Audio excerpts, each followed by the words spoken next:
Parts of the central Philippines are in ruins tonight, a day after one of the most powerful storms on record slammed into the island nation. Tonight, they're running out of body bags to bury the dead. The Red Cross estimates more than 1,200 people are dead, and as many as 800,000 have been forced from their homes. But it's the rapid response to the crisis that may have prevented even greater loss of life. Haiyan roared ashore with gusts clocking in at 275 kilometers per hour at landfall, and it's headed straight for Vietnam next. Paul Johnson begins our coverage. When the pictures finally emerged, they were horrifying. Near total destruction in the city of Tacloban. Bodies in the streets, houses wiped clean from their footings. And shock and bereavement for survivors.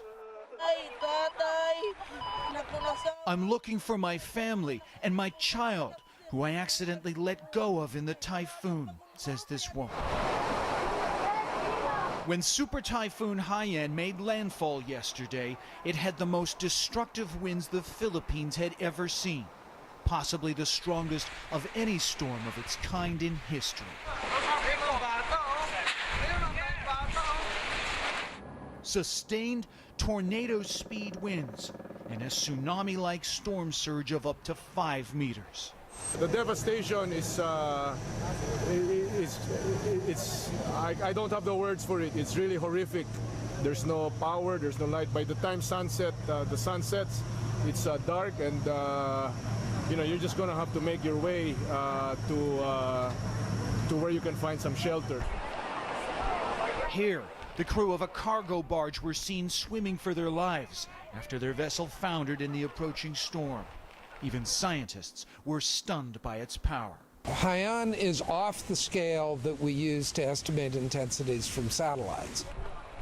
Now the recovery phase, in the certainty that as transport and communication links are restored, the death toll and damage is going to rise.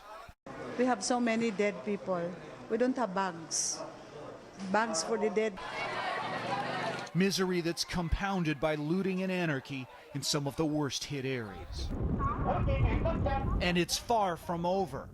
Haiyan now heads into open water as a still massive and dangerous storm.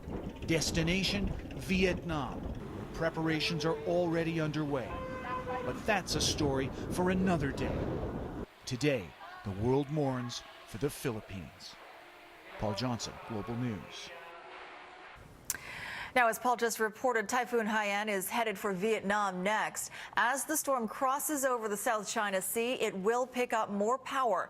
And just to give you an idea of how big it is, here's a shot of Haiyan superimposed over North America. As you can see, it would stretch from the Gulf Coast all the way to the Great Lakes.